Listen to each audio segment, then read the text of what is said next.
स्वागत है। आज हम उस लड़ाई की बात करेंगे जो हम सब रोज लड़ते हैं।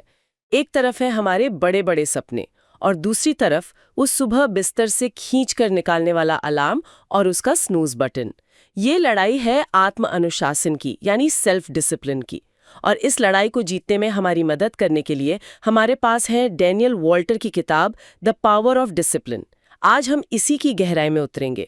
हम ये समझने की कोशिश करेंगे कि अनुशासन कोई जन्मजात शक्ति क्यों नहीं है, इसे एक स्किल की तरह कैसे सीखा जा सकता है और इसे अपनी जिंदगी में लाने के लिए हम कौन से ठोस कदम उठा सकते हैं। तो चलिए शुरू करते हैं। सबसे पहला सवाल तो यही आता है कि क्या अनुशासन कुछ लोगों में पैदाइशी होता है या ये कोई ऐसी चीज है जिसे हम सीख सकते हैं? यही सबसे बड़ा मिथक है जिसे ये किताब तोड़ती है। अनुशासन कोई जादुई गुण नहीं है जो किसी को विरासत में मिलता है। इसे दिमाग की एक मानसिक मांसपेशी जैसा समझिए। दिमाग की मांसपेशी? हाँ, और जैसे आप जिम में वजन उठाकर हम अपनी मांसपेशियों को मजबूत करते हैं, वैसे ही सही चुनाव करके, छोटे छोटे सही चुनाव करके हम इस मानसिक मांसपेशी को भी मजबूत कर सकते हैं। ये सुनने में बहुत अच्छा लगता है। मतलब इसके पीछे कोई विज्ञान है? बिल्कुल। इसे ऐसे समझिए कि हमारे दिमाग में एक तरह का सीईओ बैठा है, जिसे विज्ञान की भाषा में एग्जीक्यूटिव फंक्शन कहते हैं। ये दिमाग के प्रीफ्रंटल कॉर्टेक्स हिस्से में होता है। अच्छा। तो जब हमारे सामने चॉकलेट केक खाने और जिम जाने का विकल्प होता है, तो दिमाग का एक हिस्सा कहता है केक खाओ, अभी मजा आएगा। हाँ, जो हमेशा जीतता है। हाँ, वो तुरंत मिलने वाला सुख है। लेकिन ये सीईओ ही है जो कहता है रुको, जिम जाने से लंबी सेहत मिलेगी। और एफएमआरआई स्टडीज में ये दिखता है कि जब हम लंबे समय के फायदे वाले फैसले लेते हैं तो दिमाग का यही सीईओ वाला हिस्सा ज्यादा एक्टिव होता है। अच्छा। और अच्छी खबर यह है कि इसे ट्रेनिंग देकर और मजबूत बनाया जा सकता है। ये सीईओ वाली बात काफी दिलचस्प है। क्या इसका कोई क्लासिक सबूत भी है? मुझे कुछ धुंधला सा याद आ रहा है। शायद बच्चों और मिठाई से जुड़ा कोई एक्सपेरिमेंट था। आप बिल्कुल सही जगह पहुंची हैं।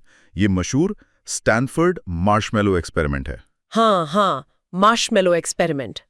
इसमें बच्चों को एक मार्शमेलो दिया गया और कहा गया कि अगर वे 15 मिनट इंतजार करेंगे तो उन्हें एक और मार्शमेलो मिलेगा। ये बेसिकली डिलीड ग्रेटिफिकेशन का एक सीधा टेस्ट था, मतलब तुरंत मिलने वाले सुख को टालने की क्षमता।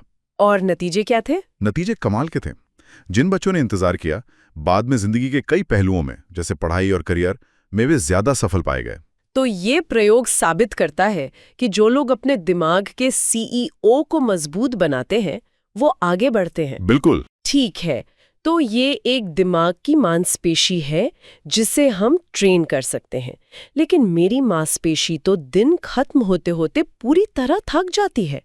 मतलब दिन भर ऑफिस में हेल्दी खाने के बाद घर आते आते सारी इच्छा शक्ति खत्म हो जाती है और फिर मैं सीधा आइसक्रीम का डब्बा निकाल लेती हूँ। ऐसा क्यों होता है? ये हम सबके साथ होता है।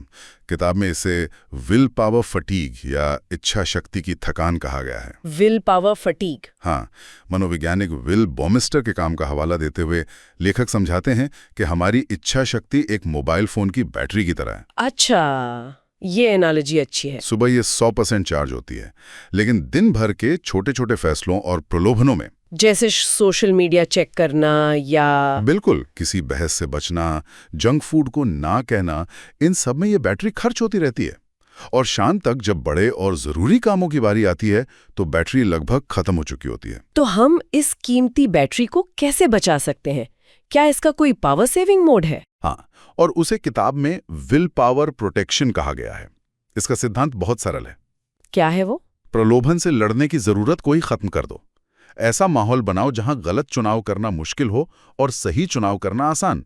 अच्छा, मतलब सिस्टम बनाओ। एग्जैक्टली। अगर आपको मीठे से बचना है तो घर में मीठा रखना ही बंद कर दें। अगर आप आवेग में आकर शॉपिंग करती हैं तो भूखे पेट बाजार न जाएं। ये अपनी इच्छा शक्ति को बचाने के तरीके हैं ताकि आप उसे उन जगहों पर इस्तेमाल कर सकें जहां उसकी सबसे ज्यादा जरूरत है। मतलब ये सिर्फ ताकत का खेल नहीं है बल्कि स्मार्ट तरीके से खेलने का है। तो इसका कुल मतलब ये हुआ कि असली अनुशासन मोटिवेशन पर निर्भर नहीं करता। बिल्कुल भी नहीं। मोटिवेशन तो एक भावना है जो आती जाती रहती है। असली अनुशासन तब होता है जब मोटिवेशन शून्य हो, तब भी आप वो काम करें जो जरूरी है। क्योंकि आपने एक सिस्टम बना लिया है। हाँ, क्योंकि वो आपकी आदत बन चुका है। यही निरंतरता गति बनाती है और समय के साथ दिमाग इसके लिए ढल जाता है। ये बात समझ में आती है, लेकिन कई बार लगता है कि इतनी मेहनत क्यों करें? क्या सच में अनुशासित होने से जिंदगी इतनी बेहतर हो जाती है? किताब इसके फायदों के बारे में क्या कहती है? किताब का शायद सबसे बड़ा आइडिया यही है कि अनुशासन सिर्फ काम पूरा करने का एक टूल नहीं है। ये हमारे खुद के बारे में नजरिए को बदलने का एक तरीका है। और इसका सबसे बड़ा फायदा है आत्मविश्वास में बढ़ोतरी। आत्मविश्वास, ये थोड़ा गहरा है। मतलब ये सिर्फ लक्ष्य पूरा करने के बारे में नहीं है। नहीं, बिल्कुल नहीं। जब हम रोज खुद से किए छोटे छोटे वादे पूरे करते हैं, जैसे सुबह 15 मिनट जल्दी उठना या रोज 10 पेज पढ़ना, हाँ, तो हम सिर्फ एक काम नहीं कर रहे होते, हम अपने दिमाग को ये सिग्नल दे रहे होते हैं कि मैं भरोसे के लायक हूं, मैं जो कहती या कहता हूं वो करता हूं। और यही भरोसा जब बढ़ता है तो आत्मविश्वास अपने आप आने लगता है। और ये आत्मविश्वास फिर हमारे जीवन के दूसरे हिस्सों पर भी असर डालता होगा, जैसे हमारे रिश्तों पर। हाँ, ये सीधे तौर पर बेहतर रिश्ते बनाता है। अनुशासित लोग भरोसेमंद माने जाते हैं। जब लोग जानते हैं कि आप अपनी जुबान के पक्के हैं तो वे आप पर भरोसा करते हैं। और विश्वास ही किसी भी मजबूत रिश्ते की नींव है। सही बात है। चाहे वो व्यक्तिगत हो या पेशेवर। अच्छा, ये बात तो मैंने कभी सोची नहीं थी। मुझे हमेशा लगता था कि अनुशासित लोग थोड़े सख्त और चिड़चिड़े होते हैं। पर किताब में एक हैरान करने वाली बात लिखी है कि ऐसे लोग जल्दी नाराज नहीं होते। इसकी वजह वही आत्मविश्वास और आत्ममूल्य की भावना है। अनुशासित लोग ज्यादा सुरक्षित महसूस करते हैं। इसलिए जब कोई उनकी आलोचना करता है तो वे उसे व्यक्तिगत हमले के तौर पर नहीं देखते, वे उसे विकास के लिए एक डेटा पॉइंट की तरह देखते हैं। अच्छा, एक फीडबैक की तरह। हाँ, वे सोचते हैं क्या इस फीडबैक में कोई सच्चाई है जिससे मैं कुछ सीख सकता हूं। वे अपनी ईगो पर लेने के बजाय उसे अपनी बेहतरी के लिए इस्तेमाल करते हैं। ये तो पूरा नजरिया ही बदल देता है। ये सब सुनने में बहुत अच्छा लगता है, लेकिन असलियत में हम अटक जाते हैं। बदलाव इतना मुश्किल क्यों होता है, भले ही हम जानते हो कि वो हमारे लिए अच्छा है? क्योंकि हमारा दिमाग आराम पसंद करता है, वो बदलाव का स्वाभाविक रूप से विरोध करता है। किताब में इसे स्टेटस को बायस कहा गया है। स्टेटस को बायस? हाँ, ये हमारी वो मनोवैज्ञानिक प्रवृत्ति है जिसके कारण हम एक जानी पहचानी बुरी स्थिति में रहना पसंद करते हैं बजाय एक अनजानी बेहतर स्थिति के। जैसे कोई अपनी खराब नौकरी में सिर्फ इसलिए टिका रहता है क्योंकि वो जानी पहचानी है। बिल्कुल। और नई नौकरी का जोखिम लेने से डरता है। ये दो और धारणाओं से जुड़ा है। एक है संक कॉस्ट फैलेसी, जहां हम अतीत में किए गए निवेश के कारण एक गलत फैसले से चिपके रहते हैं। और दूसरा है लॉस अवर्शन, जिसमें हमें कुछ खोने का डर कुछ पाने की खुशी से कहीं ज्यादा महसूस होता है। और एक और दिलचस्प पूर्वाग्रह का जिक्र है, डनिंग क्रूगर इफेक्ट। इसका अनुशासन से क्या लेना देना है? ये तो उसके बारे में है ना, जब लोगों को पता ही नहीं होता कि वे कितने अयोग्य हैं। हाँ, और अनुशासन के मामले में ये बहुत खतरनाक हो सकता है। ये आत्म जागरूकता का दुश्मन है। इस इफेक्ट के कारण कोई व्यक्ति अपनी उत्पादकता या प्रलोभन का विरोध करने की अपनी क्षमता को बहुत ज्यादा आंक सकता है। अच्छा। वो सोचता है मैं सिर्फ 5 मिनट के लिए सोशल मीडिया देखूंगा और फिर घंटों बर्बाद कर देता है। ये अपनी कमजोरियों को पहचानने में विफलता है जो बार बार असफलता का कारण बनती है। ये तो हर किसी के साथ होता है।